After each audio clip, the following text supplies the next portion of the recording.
the Nashville 2 podcast with your host, Edward Fox. G'day, viewers and listeners. It's another great episode of Nashville 2. Your Nashville 2. Let's tell your story. Nashville 2 is all about reaching out to people in the Nashville market and telling their story. From the little guy to the big guy, doesn't matter. If you've got somebody that should be a guest on Nashville 2, have them reach out to me. And today's podcast is sponsored by Trade Bank of Nashville. Trade Bank is a business-to-business barter exchange that helps businesses trade what they have to get what they want or need without spending cash. It's barter for the modern era. And our guest today, Joe Defatta with Bank of England Mortgage. G'day, Joe. Thanks for coming on the show. Hey, Ed. Thanks for having me. How are you? I'm good, man. I'm doing good. It's cooling down a little bit in Nashville now. I wasn't sure whether I needed a coat when I walked outside today, but I went. Do you have a favorite coffee shop, Joe? Or you're not a coffee guy? No, I love coffee. I would have to say, I think the Well Coffee House is one of my favorite places. No, let me take that back. I like Just Love Coffee, and I'll tell you why. I like Just Love Coffee because Keith Bullock is one of the owners, or he may be the owner, and he's a former Titans player. And he's in there and he works, he takes your order, he washes dishes. He's a multimillionaire guy, but he is in there running his business, and you wouldn't know who he was if you didn't know who he was. And where is that, the McEwen location? That's the McEwen location. So there's also one on Demumbrian. I don't know if he owns all of them. I don't know the details, but I know I've seen him in McEwen, and he's a super nice guy. He's very, he's a regular guy. I just happen to have grown up in Nashville and have watched him play for the Titans. So, folks, if you're listening to this and you know him, he needs to come on the show and talk about Just Love Coffee, because that is my go-to place. Although I do like the Well. Is that the one out in Bellevue? There's one in Bellevue. There's also one in Brentwood. Okay. So I like the Well, but my go-to is the Just Love Coffee on McEwen. You can find me there. If I've got a meeting, that's where I try and set up that meeting for, because I love that 20-ounce ceramic mug. And I do an almond milk latte, and they're the only ones that get the almond milk latte right every single time. There you go. Because it's hard to get it creamy and frothy. It's almond milk. It's not real milk. So it's hard to get it creamy and frothy. And the guys behind the counter there do a great job. Plus, they always laugh at my dad jokes. So, I'll take it too. Yeah. That's how I got my start to the morning, was at Just Love Coffee. And so I just wondered if you have a favorite place. It's a wonder we've never run into each other there. So we'll get to it later, but another great place is Puckett's in downtown Franklin, and I'll talk about that in a little bit. Okay. Yeah, that'd be great. Yeah, let's get into that. So, Joe, Bank of England Mortgage. Now, I grew up in Australia, and Bank of England to me is a bank. So I was thinking, when I got here that, I didn't realize Bank of England had a mortgage division and they were operating in the US. But tell us the story behind that. Okay, so the Bank of England Mortgage is, we actually have a physical bank location it's outside of Little Rock, Arkansas, in England, Arkansas. And that is your regular retail bank. The building is still there. The address is still 123 Main Street. And you can walk into that physical bank location. That actually is the Bank of England. Exactly. Yes. England, Arkansas. Yeah, exactly. And what's funny about that is we're actually owned by Brad Canada. So we're the Bank of England from Arkansas, owned by Canada. There you go. So, now all we need is a couple of Aussies to bank there, and we'll have a United Nations. Exactly. So, but the bank was started in 1898, I think. It might have been 1896. And it was started as a bank for agriculture, for farming. And from there it's grown, and now it's the Bank of England Mortgage is a large, basically subsidiary of that bank, and we're all across the country. I think we're in 40 something states. There's probably a couple thousand loan officers. I don't know the exact numbers, but we can lend in all 50 states. We're all across the country. You can find us pretty much anywhere you could find a Bank of England shop. So it's a lot of people don't know about us, but we're bigger than you might think. And how long have you been what's your term? What's your title? Is it mortgage broker? Yeah, loan officer. So residential loan. Yeah. And I started in April of 2021. So I'm coming up on 18 months of being here. And what's the thing you like the best about this industry?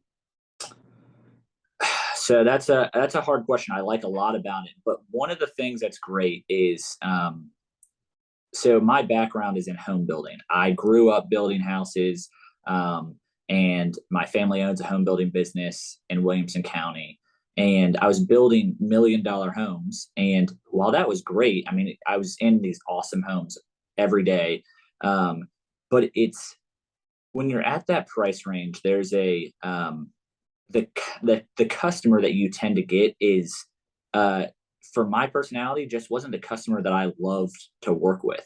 So when I've come over to this side of it and I'm financing the houses instead of building them, getting the opportunity to work with first time home buyers or specifically first time home buyers, but I work with a lot of people who think when we first have a conversation, I can never buy a house. And you say, well, what makes you say that? And then you kind of get into the weeds and you find out they can definitely buy a house, and we can even set them up to where maybe they don't even have to have a down payment to buy that house. So they think I've got poor credit or my credit's not 800 and I don't have $50,000 in the bank. That's not what you have to do. And those people, when you work with them and you get to the closing table, they're the most appreciative people you have ever met because you have just changed your life. And not that I did anything special, I just did my job, but people don't know. And so getting to educate people on that and getting to help them it's the most rewarding feeling that I have had, so it's just different being on this side. And I have a lot of fun with it. I've gotten to help a lot of my friends. And then I get to do stuff like this. I get to go out and meet new people. This is how we met, Ed, just being out in the community, giving back. So there's so much to it. It's not just doing the mortgage loans. It's just being a part of the community, really. Yeah, and so that's a good point that you raise. So many people I run into that think that they can't afford to buy a house, but once you look at what they do have together, a lot of solutions can be found for them. And I think that's interesting that we get conditioned to believing the media too much. Exactly. The 20% down, everyone's always heard that. I actually helped a young lady a couple months ago. She had been renting. She had a couple of roommates. They were in an apartment and she was paying $1,800 in rent. Wow. And she has a good job. She's a pharmacist. And but she didn't make a lot of money. But she had a good job, but she didn't have any bills. She had a car payment that she paid off, and that was it. I think she had a small balance credit card, and she had 15 grand in maybe. Yeah, exactly. Yeah. And so she's like, well, Joe, I would love to buy a house, but I just don't think I can. And I said, well, okay, let's look at this. You have great credit. You have no debt. You satisfy everything. Now we just have to find where we can get that down payment money.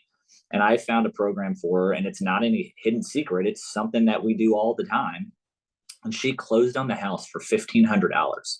So she bought a house for $1,500, and then her mortgage payment was less than what her rent was.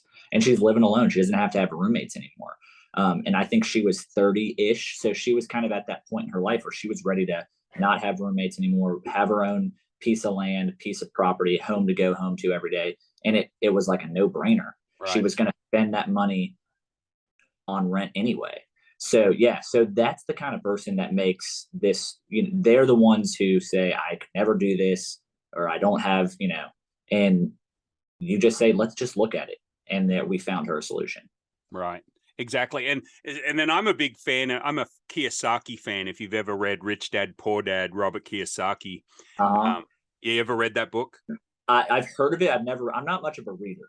Okay. You got to find it on audio or something. The last time I read a book was like sophomore year of high school. And I'm not ashamed to say that. Fair enough. Well, I'm sure it's available on Audible. You could probably listen to it, but it's a book that will change your life once you hear it or read it or look at it.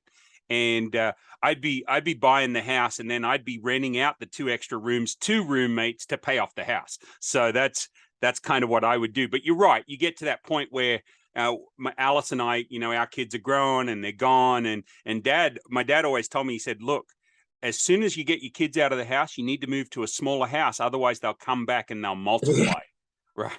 So you made a good point. So if I was single in Nashville or anywhere right now, I would be trying to buy a house with 3 or 4 bedrooms and buy the house and then rent those rooms out to my best friends. If you're going to have roommates anyway, why not one of you guys buy the house, or even 2 of you guys buy the house and it's a 4-bedroom, and then your roommates are paying your rent. So you're now gaining equity. You're saving money on your monthly rent or mortgage payment.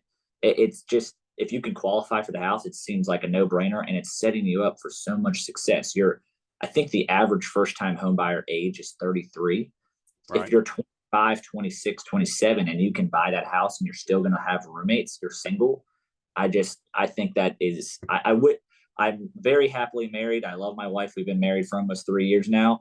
But if I was single, that's 100% what I would be doing. Well, so Alice and I, when we were married, we always had somebody else living at the house. So they were always contributing and helping us pay off the house. And quite honestly, once you have kids, having extra adults around, especially if you feel comfortable with them taking your kids and stuff, it's really handy, because like you just want to run out to the store for a carton of milk. You don't want to load up all the kids and get all the crap. And you like, sometimes my friend Mike was living with us for a couple of years, and he would say, look, I'll run get the milk. Or he'd say, hey, I want to go cruising the mall for chicks. He didn't. But can I take one of the boys, because they're so cute that all the girls will stop and want to talk to them? So I'm like, yes, here you go. Please go away. Like, go take them to the mall.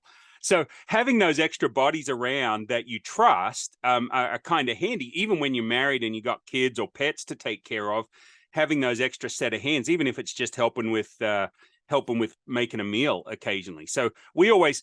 But then I grew up in a big family, right? So I was one of 5. My mom and dad were one of 6 and 7. Alice was one of 7. And so there's always been a ton of people everywhere that we've gone. And so for us, that's normal. But I've got a lot of friends that also like only children, and they don't have big extended families. And they're like, oh, that would just freak me out. Like, I want to be just by myself. And so it's just different, different strokes for different folks. Yeah. No, I was one of 4. We always had people around. There was always friends over. There was always different things going on. So I 100% agree. I like having everyone around.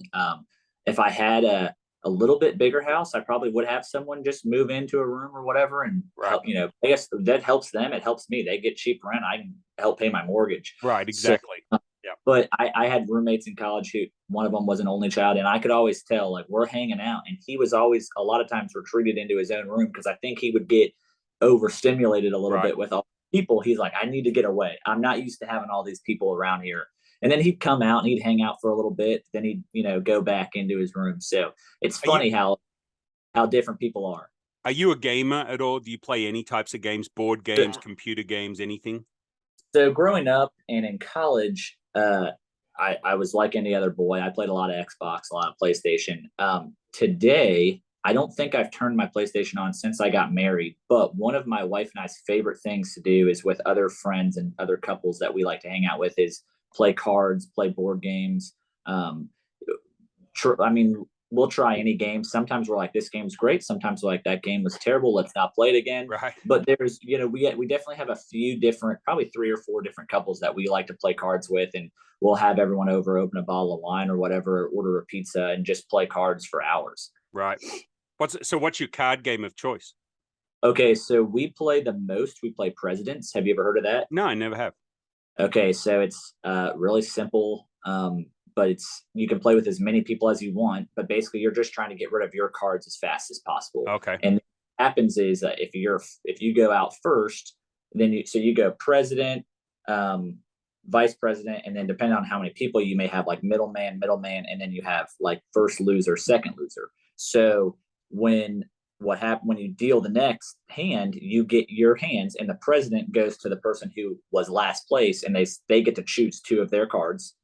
So they could take their best 2 cards, and then you give them your 2 worst cards. And then the vice president does it, but just 1 card. So when you win, you become president. It's easier to stay on top because you're getting choose the best cards. Well, So that's fun. it's a lot of fun, and you don't have to like take it really serious. So it's really social. You can talk and get to know each other, and while you're playing. Right. So I grew up playing all sorts of games. We played tons of board games, tons of card games, everything from canasta to hearts, and then in the Nazarene church you couldn't play face cards, so you played Rook.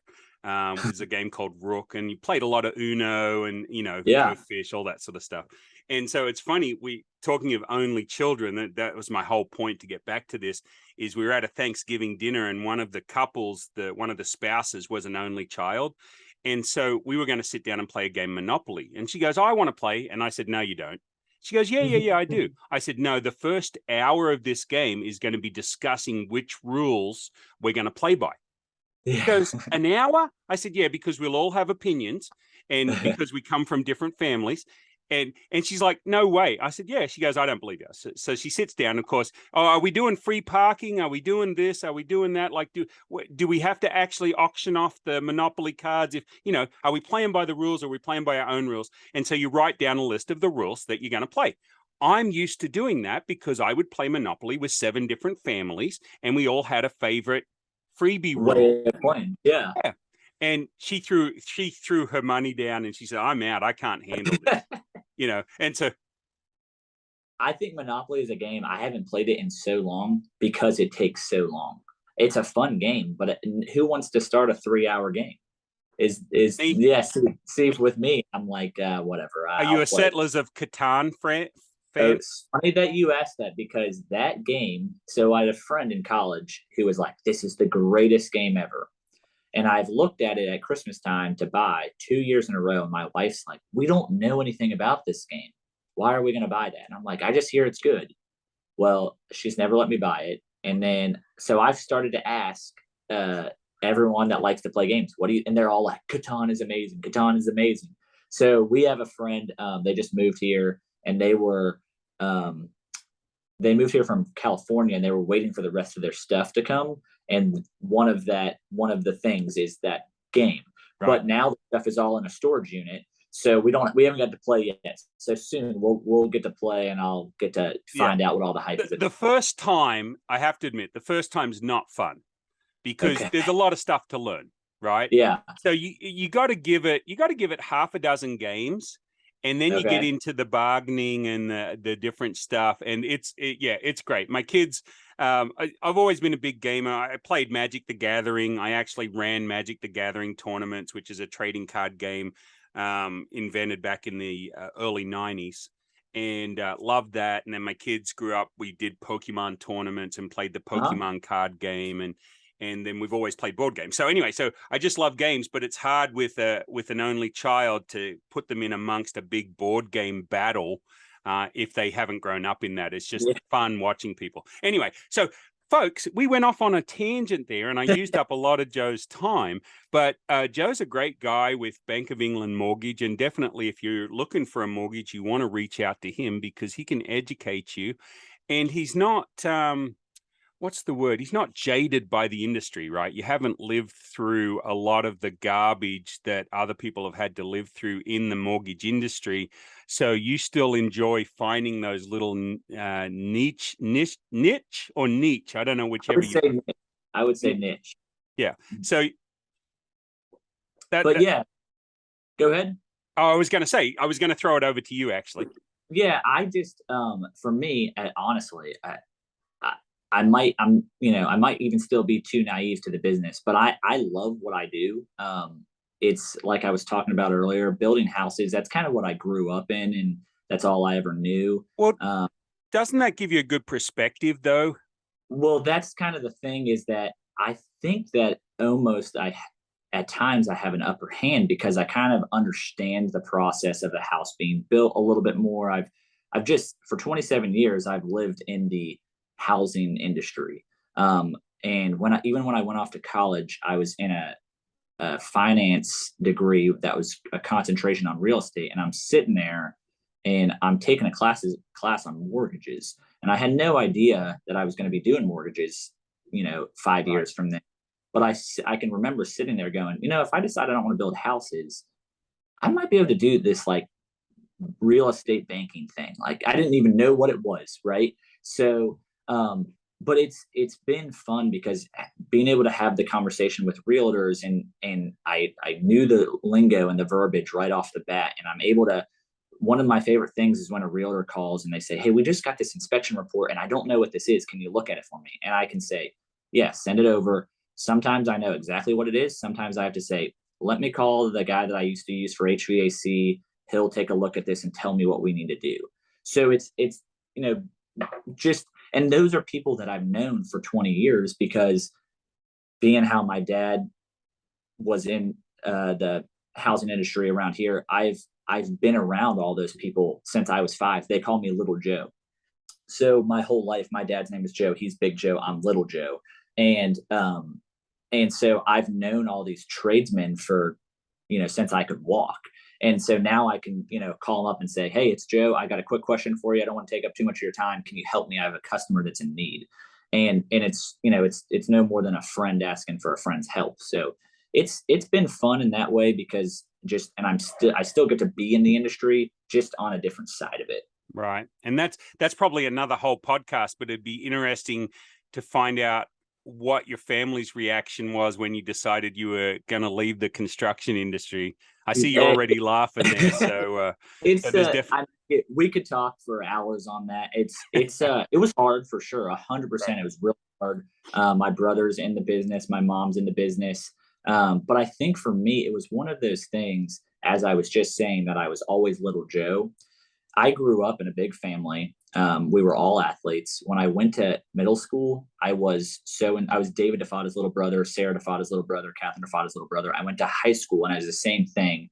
My high school football coach, I think I kicked a field goal, like a winning field goal or something. I don't remember what it was, but they asked my coach about me right after the game, and he referred to me as Little Joe, because again, I had known him since I was 6 or 7 years old. Right. Called me the next day and he's like, "I'm so sorry I called you Little Joe." In the paper, they printed that. And I'm like, "It's okay. I don't care, whatever." And then I went off to college and I played college football, and I was at MTSU, and I had the same head coach that my brother did.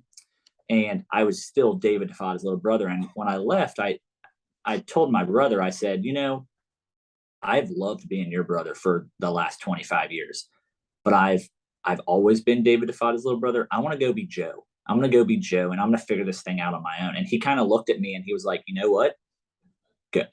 I'm standing right behind you. I hope you do well. I hope you, flourish and you're successful." Because I think for him, he kind of saw a change in me, saying it's time for me to grow up, time for me to, I got married, I was buying my own house. It's time for me to go take that next step in life and really basically become a man. So it was definitely hard. I mean, it's hard to leave a family business, but it's been really good at the same time. Right. Okay. So as we wrap up, I've got, give me 3 points on these two things. Number one, I want your top 3 tips for somebody maybe looking to get a mortgage. Okay. First thing, don't be afraid to reach out to a mortgage person. Second thing, get your money in the right account. Don't be moving money all around. That is not that it will kill the deal, but it makes it much more tougher. So let's take that money you're going to use for your down payment and your closing costs. Let's put it in an account over here and let's not touch it. The second thing is just be prepared for anything to happen. The business is changing every day. We get new guidelines daily. Sometimes they're better for us, sometimes they're worse. So just be prepared. It's, we're going to do our best to educate you, but things are changing constantly in this market. Okay. And then would you, we'll get a bonus tip in here. Would you also recommend that they reach out and get pre-approved before they find their house? Yeah, 100%. Yes. So if you go to a real estate agent first, probably the first thing they're going to ask you is, "Are you pre-approved?" And if you're not, they're going to refer you to a mortgage person. If it doesn't matter if you go to the mortgage person first or the real estate agent, but we definitely want to handle the pre-approval process before you start shopping, because you may think that you're going to buy a $700,000 house and you're shopping in that range. but in reality, maybe you're buying a $500,000 house, or it could be swapped. You may think you can only afford a $500,000 house, and you actually can afford that $700,000 house. So you definitely want to get that process done first. Okay, good points. Okay, and then to end up the show, what we like to do is we like to do 3 hidden gems around the Nashville market. 3 things that you like to do, whether it be food, entertainment, walking, hiking, whatever it is, swimming, I don't care, kayaking. What are a couple of hidden gems that people may not be familiar with? Okay, so I don't know that any 3 of these are even hidden, but these are 3 of my favorite things. Okay. The first one is Puckett's Grocery in downtown Franklin. So if you're not familiar with Puckett's, it's a little country. They have breakfast and lunch. They might even serve dinner, but they also have a little small grocery store. They used to have another location in Lever's Fork that's recently been sold, and it has a new name now. But it's great service. It's right off of the square in downtown Franklin. My dad and I go there every week and have breakfast together. It's your typical breakfast place, but the service is awesome. Pam, the server, takes care of us every week. So that's my first one. My second one is Radnor Lake. If you haven't been to Radnor Lake, it's beautiful. It's not really a lake, but it's not really a pond either, but it's beautiful. It's big enough that you can hike, and probably if you walk around the whole thing, maybe an hour and a half hike. There's different trails you can do, and that's where I proposed to my wife there. So that's the place we like to go. Is there a rock or a tree to commemorate that?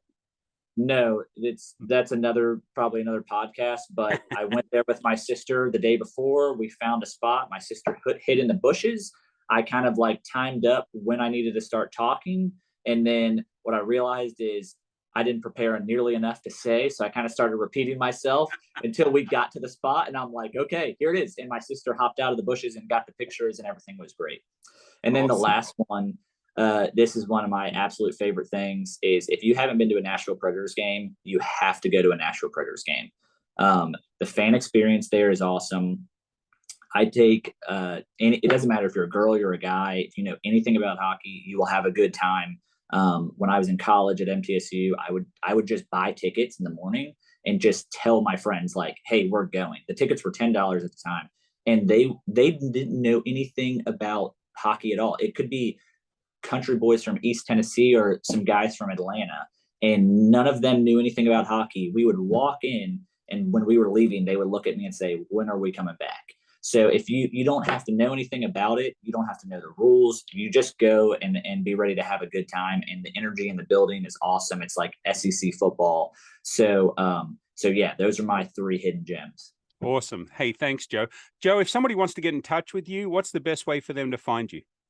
So they can call or text me at 615-491-5825, or find me on Facebook, just Joe Defatta.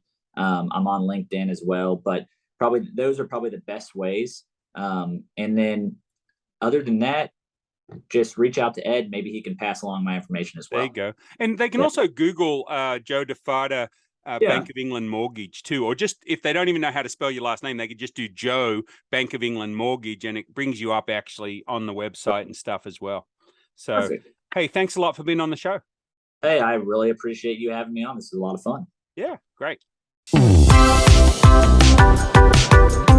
This is the Nashville 2 podcast with your host, Edward Fox.